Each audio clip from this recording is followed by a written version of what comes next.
Okay, so I'm going to talk about non-proportional mixed mode plasticity, and we made a lot of development using finite element analysis, but then in this presentation I will show results from digital image correlation, and it comes from the PhD of Pierre de Creuse, and I'm happy to say that we measured trashooting, so I'll show you that. Okay, so our aim is to, well, we concentrate on the cyclic plastic zone. We didn't want to consider monotonic plastic zone, and in particular we don't consider contact, closure and friction. So it's only the cyclic plastic zone, but we aim at modeling variable amplitude loading in amplitude and in direction, and the behavior of the crack tip region in such condition. Then, using this model, we aim at predicting crack growth, and we have made the assumption that was assessed in fact by Reinhard Rippen, that the crack growth rate is proportional to the plasticity rate, or CTOD, at crack tip. So this is the next application. So we have first a key hypothesis is that if we consider the motion of one point, we can consider the motion in a reference frame attached to the crack tip, and then you have the growth and deviation of the crack. This is very classic. And then our aim is to express what is due to the behavior, which is the motion in a reference frame attached to the crack tip. So what we said is that we don't want to find the exact solution of the problem, but we want to have a good representation of the material behavior. So we made assumption not on the constitutive behavior of the material, but on the solution of the problem. And the assumption that we've done is that mode 1 response is symmetric, mode 2 is anti-symmetric. Then the elastic field are self-similar, which is quite useful, usual, and then we can express that as a product of an intensity factor and a shape function as usual. Then if we enter the plastic field, we consider that we are in small-scale yielding conditions, and therefore a very small number of degrees of freedom are required to model the behavior of the plastic region, because it's constrained by the elastic field. So the constraint reduces the number of degrees of freedom.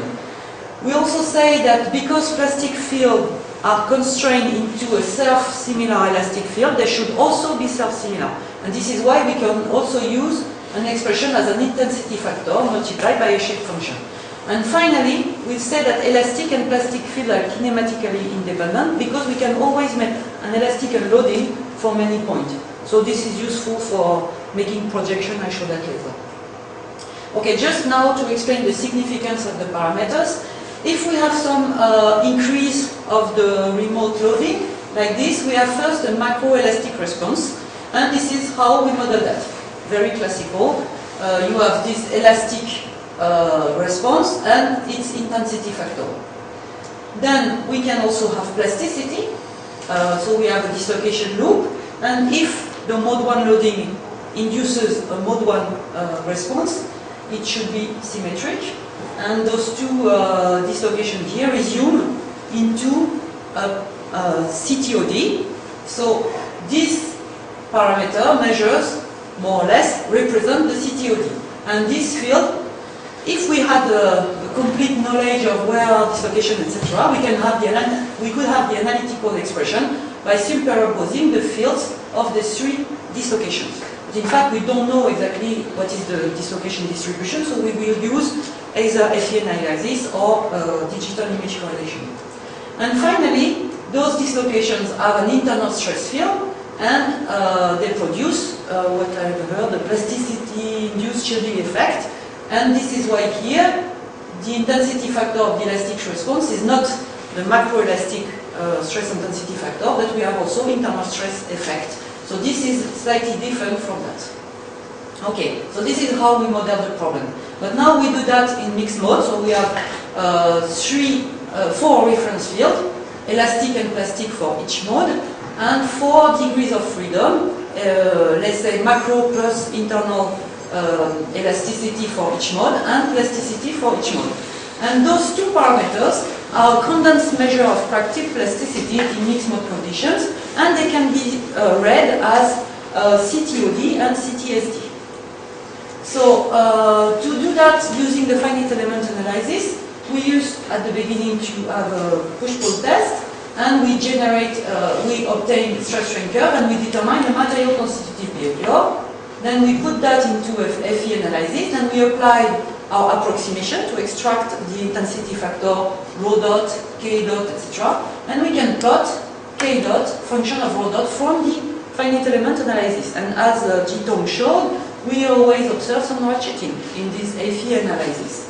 And then, using this generated curve, we identify a simplified model that would have the same response in terms of rho for the same k applied. And then we can use this simplified model rather than a nonlinear FE analysis, which makes the thing much easier to handle. So now we did that.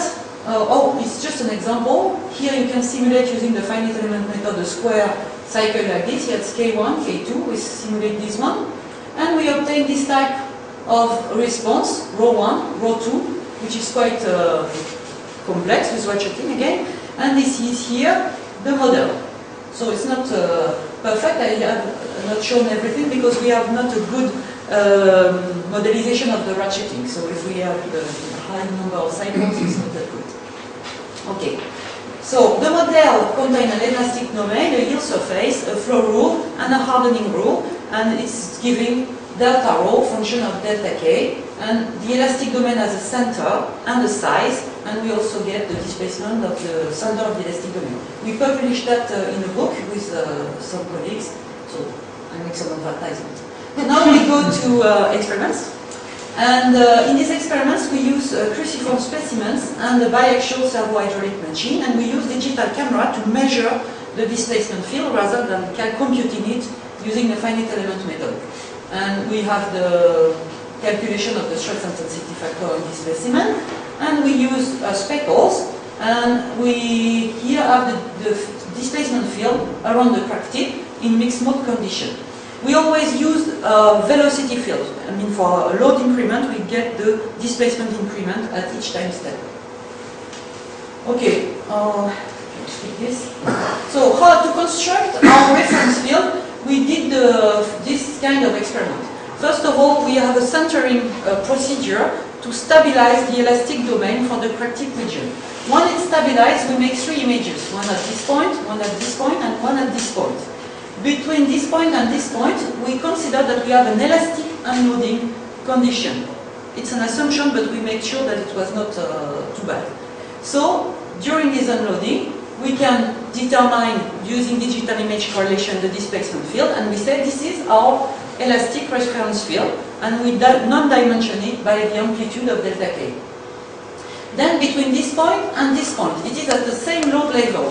So, between those 2 points, there is no macro-elastic variation of the displacement field, but there is a plastic variation and also an internal stress variation. So first of all, we project the displacement field onto the elastic field to remove the contribution of internal stresses, and the residue will be the reference plastic field. So once we have our reference fields, then we can, I'm showing the reference field, so this is what we measured for mode 1. This is the elastic mode 1 reference field that was measured. And this is the reference mode 1 complementary field for plasticity. And you see that it is here discontinuous. Excuse me. This is the displacement along that direction. It's discontinuous. And here's mode 2. And here's the mode 2 complementary field for plasticity. So we have those fields. And now we can determine for each time step the displacement field and project it onto our reference fields to get their intensity factors at each time step. And we can now plot the evolution of the intensity factor, which can be read as CTOD or CTSD, as function of the applied stress intensity factor. And this is what we obtain. For example, this is a mode 2 loading condition. We have here K2, and here we have rho 2. So it is loading versus more or less CTSD. And you can see that we have, it looks like a stress strain curve, and we have here some portion where you don't have very much variation of rho because the behavior is essentially elastic, and here you have a lot of plasticity. And again, we have a little bit of ratcheting. But here it's measurements. And then we have determined the error of this approximation, because this is what we measure, and this is what we approximate. Consider that we have an elastic approximation and an inelastic part in our field, and we can make the difference between these two fields to calculate the error. And this is an example of an error map. Here it's the error if we make the distance between the measured field and the elastic approximation. And here's the error if we consider the measured field and the elastic plastic approximation.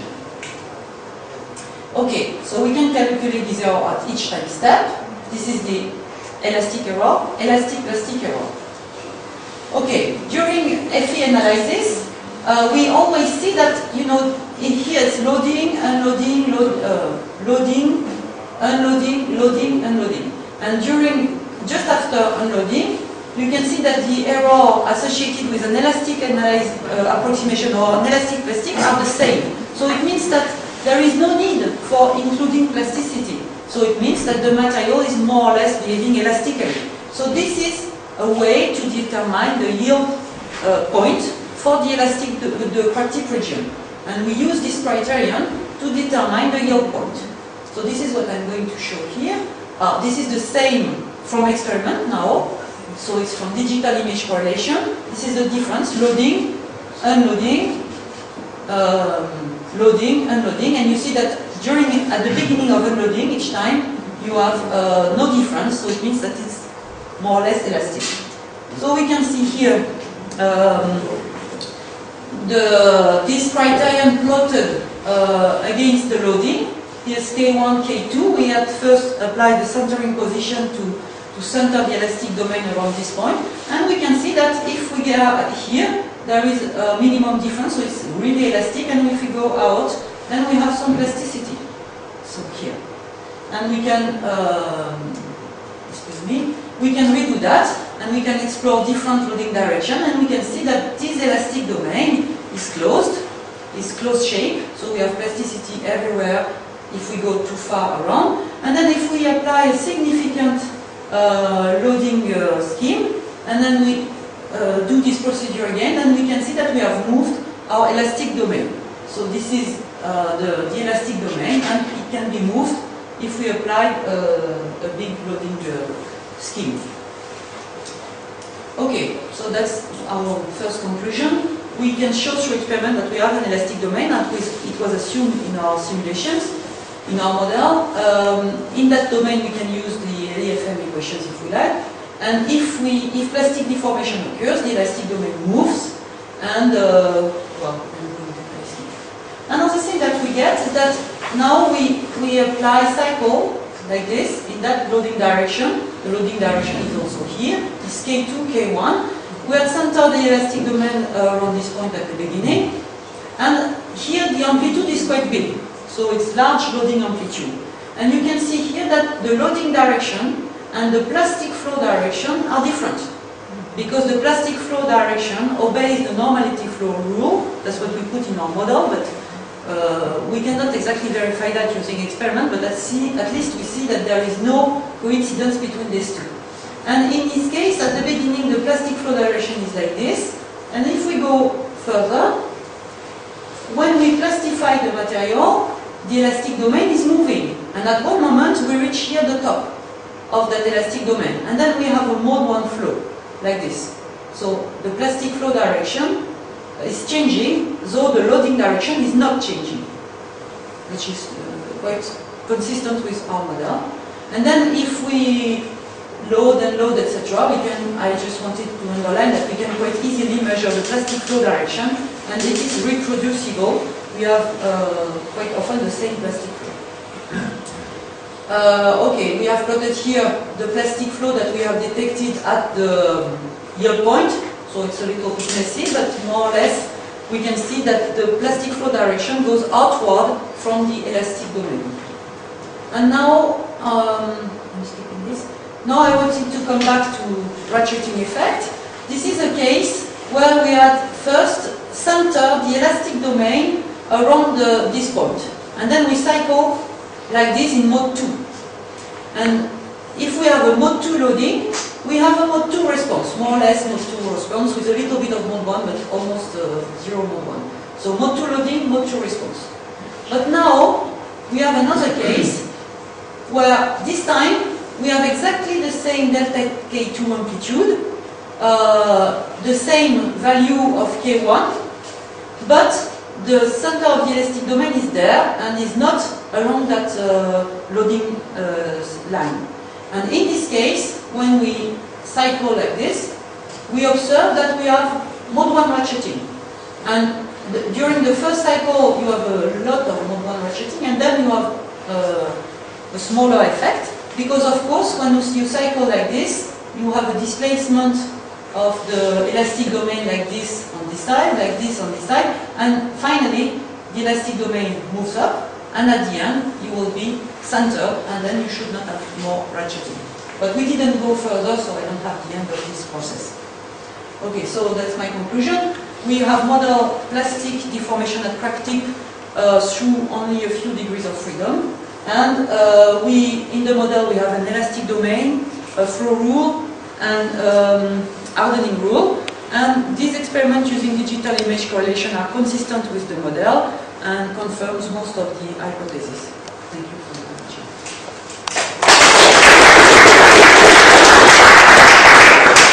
Thank you very much. So, questions?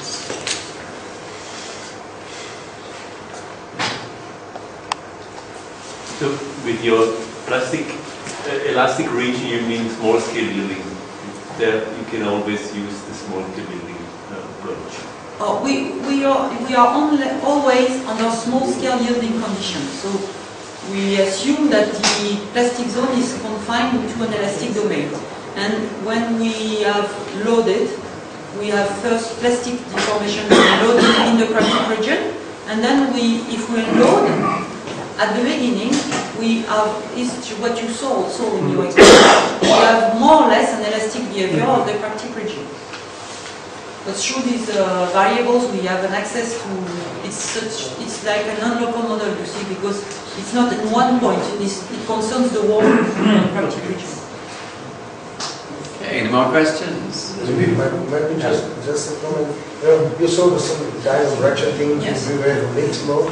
Yeah, I think that it's of course possible even if you have a constrained material, so something between a stress and strain controlled regime. So it's possible to have, of course, ratcheting, and I think that the ratcheting should stabilize somehow. Oh yes, I think so. That's what I indicate. You see, at the first cycle you have a big one, and then much smaller.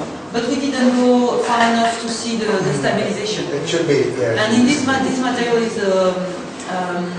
ferritic perlitic steel, so there is not much cyclic hardening, just one. That's the case why you see the ratcheting. David. So, when you were doing the digital image correlation, was there any evidence of non-singular terms? Okay, not in this experiment, because we really wanted to be in the case where we have the similitude principle valid. So the T-stress, for instance, should be negligible. You know, in that cruciform specimen, the mode 1 is applied with the equibiaxial loading condition. So in such a case, we should have T equals 0. Okay, thank you. Because of the specimen. Okay, just because of the loading, you mean? What were the size of your speckles to make the measurements? I know that here. Quite small. So, come back to the speckle. Okay, you can see that here. You see this is 3 millimeters, so the speckle is, I don't know, but it's quite big. And the pixel is 2.9 micrometer. But we don't use all this space. We only use a smaller image of 1 millimeter by 1 millimeter around the crack tip. How do you manage to do such a small speckles? In fact, I did. It was not me. We have in our lab a team, François Hilde, Stéphane Roux, who is working a lot on digital image correlation, and they have developed special tools to spray very fine dots of paints on the surface using some special aerograph system. So this is why it's very fine. Good. Okay. Any more? Okay, well, thank you very much.